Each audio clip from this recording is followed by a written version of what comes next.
everybody. How are y'all doing? We are iPave. We are from the Built Environment Department of North Carolina A&T, and we'll be in our presentation on our iPave Intelligent Roadways Management System.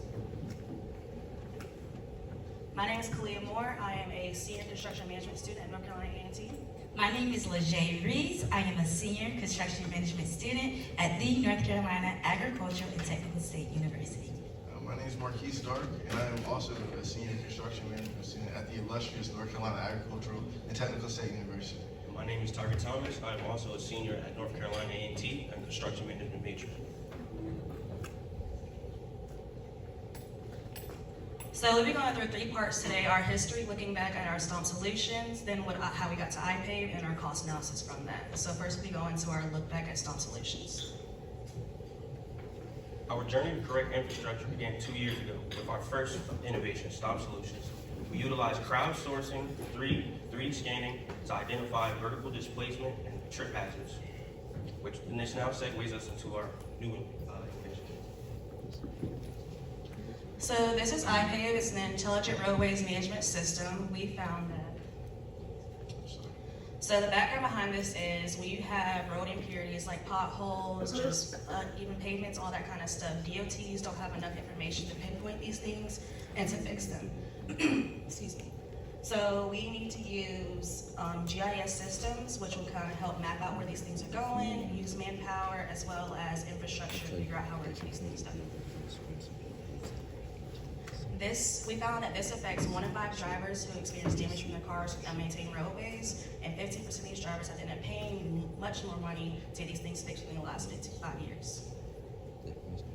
All right, so now we'll get into what we call the meat and potatoes of how all this really works. So your pavement condition index is what we're basing all of our data on in our WebGIS system, and this is going to tell people where they need to go and all that good stuff. So your pavement condition index consists of 3 things. That's your distress type. So that's like cracking, if the pavement is just bad in general, and then you go into your distress severity. That's how bad it is, and then that goes into your distress quantity, how many times it is. So these 3 things are all averaged up, and this contributes to your PCI, and this is your pavement condition index, and it's on a scale from 0 to 100, with 100 being good and 0 being failed. So we do this by taking an input image and basically zooming in on the pixelations, which then gives you your heat grades. So iPave utilizes GradCam visualization technology, and as you can see here with this example, we have a standard picture of a mouse, and then you have your heat map image. All right, so here are a couple examples of our GradCam visualization. So the picture with the turquoise or teal, this is what we aim to get. And then the second image with the light blue, this is also an image that we did get, but as you see in the bottom of the area with the blue, vegetation also comes up when you use the heat tracing. But we also strive to get the yellow box because this is good data that can be used to contribute to our prototype. And then the red box is just showing how sometimes the heat tracing can mess up and not give us good information. Now, if you're wondering how are you trying to pinpoint these exact road impurities, we are using WebGIS to geomap the estimated PCI grades. We have somebody play the video. It'll show you how it runs as you're going through it.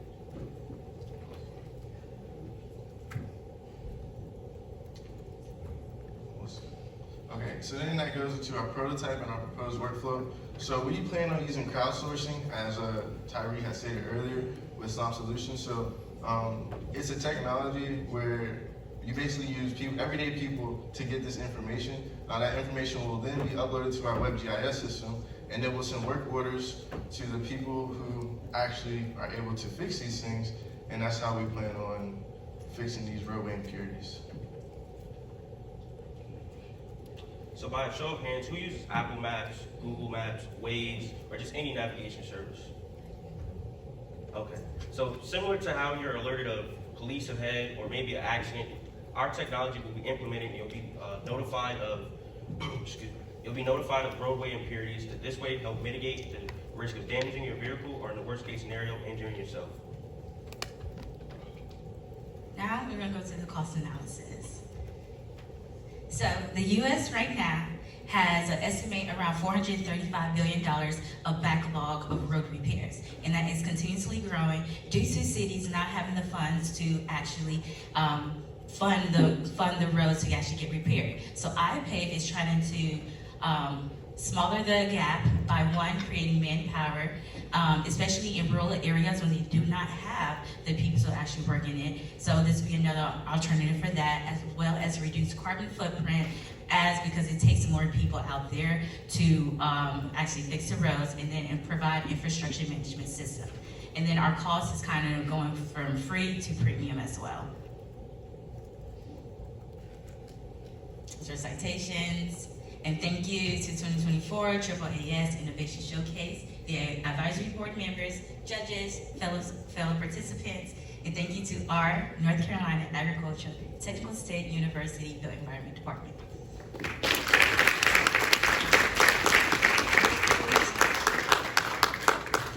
Hello, great job. I'm an urban planner, so I'm really, like this nerd when it comes to mapping, so I really like the concept. So how do you guys plan to work with the city in some of the different states or in this particular state? Because you'll have to get approval for them to do some of the work on the roads. Yes, so right now our next step in the research, so right now we've just been doing our campus, and now we're actually talking to Greensboro City and just trying to test it out. We do have a good relationship with them, so our next part of our research is actually trying to talk to them and figuring out the time difference and getting manpower out there. And with the city, would your thought process that it would still be a fee-based service? So it will start as a free trial for them, basically to test they do not have the drones and stuff to do it, and then if they want to continue using our services, we will have a premium price that we haven't yet figured out, just because different roads will cost different things for us to go out and do those. So it's basically a base to see what you need and how we can fix it. Yeah, just a little advice for working with cities. They have a lot of money. It all depends how they want to allocate it, but you may want to go the contract route. Yes. And I wouldn't necessarily maybe not think about providing something free to the city, right? Remember, this is your intellectual property, right? So making sure that they understand that, and that means they have to write a nice check. So our goal is for it to be free for consumers. Like as we Yes. said, everyone here utilizes all these navigation services.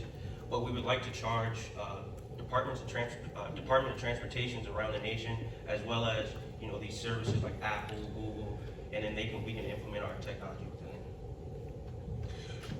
And the other extreme, so when you're actually providing this service to consumer, it has to have a good resolution to tell them there's a pothole or don't go that way or go this way. How good of resolution you get with this mapping to identify this is actually a pothole that can damage my car versus there's a plastic bag on the road? So I'll answer that, guys. So when we had our stop solutions, that was a couple years ago, essentially we'll take LiDAR scanning, and it's actually a 3D scanner app that anybody can get. We didn't put it in here because we didn't want to take away from iPave, because that was our old innovation. But anyway, you basically scan. We did it yesterday. We were scanning on the corner of 9th and 11th Street. And then you upload it, and then it shows you, like your phone, it just allows you to pinpoint where you are. And then that's how we get our information into our web GIS system. So it's pretty accurate.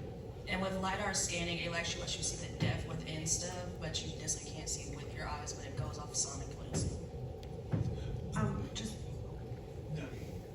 Just really quick, it's a suggestion just to think about integrating, like right now you can, like Waze works by crowdsourcing, so I can say there's a pothole, and that's actually pretty reliable because if 15 people say that there's a pothole, and they report that. So there might be an opportunity to also use the crowdsourced data from other platforms in addition to this resolution that then gives you a greater picture and much more fidelity.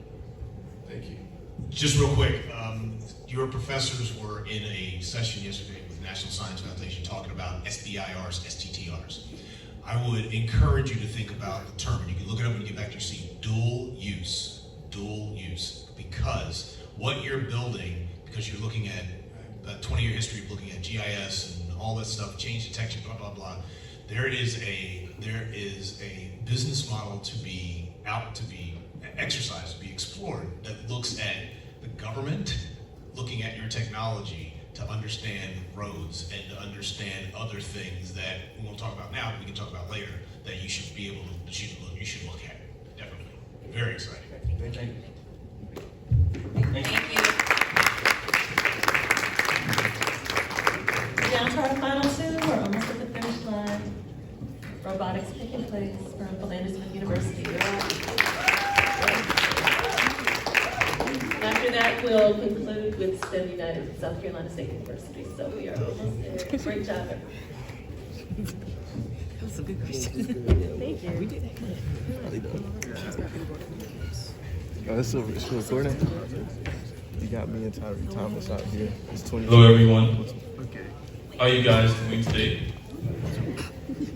We are Philander Smith University, and we'll be talking about our ideal medicine delivery robot. I am Arthur Raming, a senior at Philander Smith University, majoring in computer science and minoring in math. And I am Trent Colebrook, a junior from Philander Smith University, majoring in computer science with a minor in math.